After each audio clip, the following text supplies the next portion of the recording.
Bienvenue sur Réinformation TV pour le contrepoint quotidien de l'info. On laisse Barack Obama jouer au football avec un androïde japonais lors de sa visite à Tokyo et l'on file en Ukraine où la guerre vidéo connaît de nouveaux développements. Alors que Washington rejette sur Moscou la responsabilité de l'escalade dans la crise ukrainienne, Kiev lance ses troupes contre les pro-russes à Slaviansk.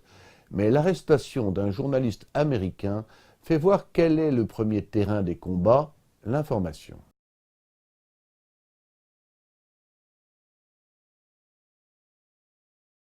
Nous l'avons arrêté afin de l'empêcher de relayer des informations et des commentaires provoquants sur la situation dans la région. Au final, il n'est pas le bienvenu parmi nous.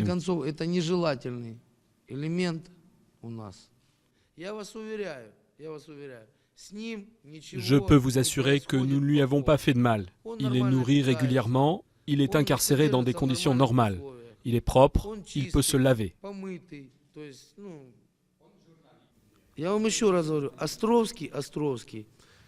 Je vous le répète, Ostrovsky a montré à travers ses actions qu'il n'était pas un bon journaliste, qu'il n'était pas objectif.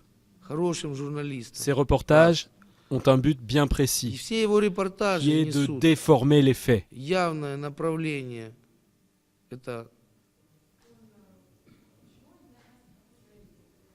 Les images venues d'Ukraine ne permettent de juger ni de l'ampleur ni de l'issue des combats, mais suscitent l'inquiétude générale. François Hollande, très en retrait sur Obama, a condamné tout ce qui va dans le sens de la pression militaire. Malgré la situation confuse, le rôle de la presse est clair.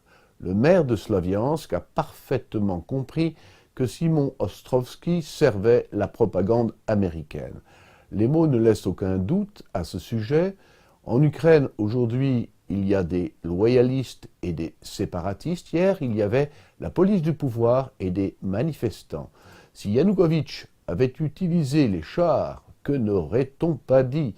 Et si Turchinov, l'actuel maître de Kiev, s'appelait Bachar el-Assad, on dirait que la soldatesque d'un dictateur massacre les opposants. Quant à Poutine, il fait à peu près la même chose.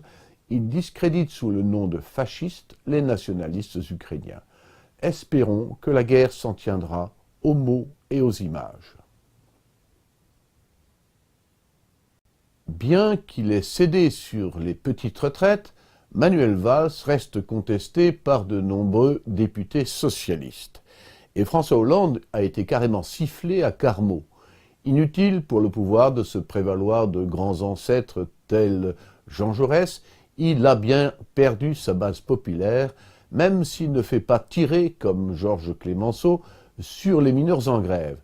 D'ailleurs, il n'y a plus de mineurs à Carmaux, ni d'État en France, ce qui arrange.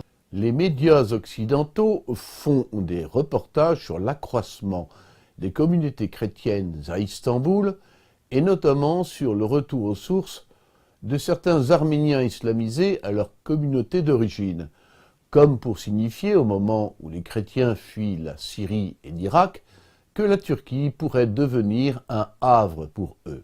Or, c'est un mensonge.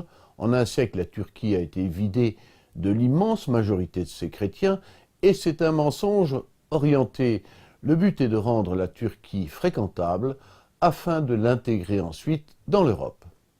Depuis l'arrivée de la rébellion Séléka, la capitale de la Centrafrique avait connu combats et lynchages de chrétiens par les musulmans d'abord, puis l'inverse. Aujourd'hui, les derniers nordistes musulmans s'apprêtent à partir, cuius regio eius religio, à chaque zone sa religion. Serait-ce la paix d'Augsbourg à Bangui?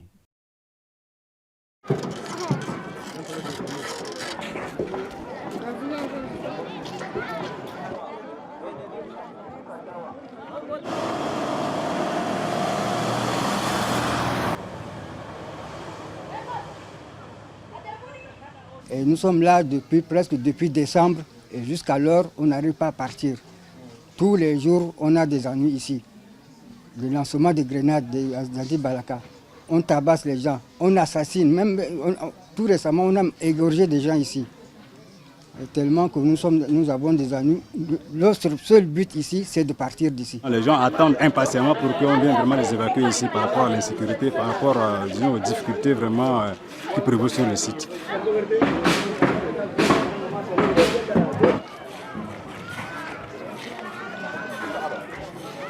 Ces musulmans tiennent un discours très sage. Le mieux est qu'ils partent pour le nord où leurs amis les attendent. Les terribles déchirements de la Réforme furent suspendus en Allemagne par la paix d'Augsbourg en 1555, qui fit correspondre à chaque principauté une religion, ceux qui ne voulaient pas se soumettre à la décision du prince et garder leur foi étant libres d'émigrer. C'était loin d'être satisfaisant, mais cela a calmé de terribles haines. Le désordre apporté par les musulmans rebelles Séléka du Nord et par leurs alliés étrangers a mis la Centrafrique à feu et à sang. L'opération Sangaris, dont nous avons critiqué les limites et les imperfections, a au moins permis de chasser le président Djotoudja et de permettre à la population chrétienne de s'exprimer. Sans doute, les milices anti-Balaka qui persécutaient à leur tour les musulmans n'ont-elles pas les mains blanches, mais quelques exactions valent mieux qu'une inextinguible guerre tribale.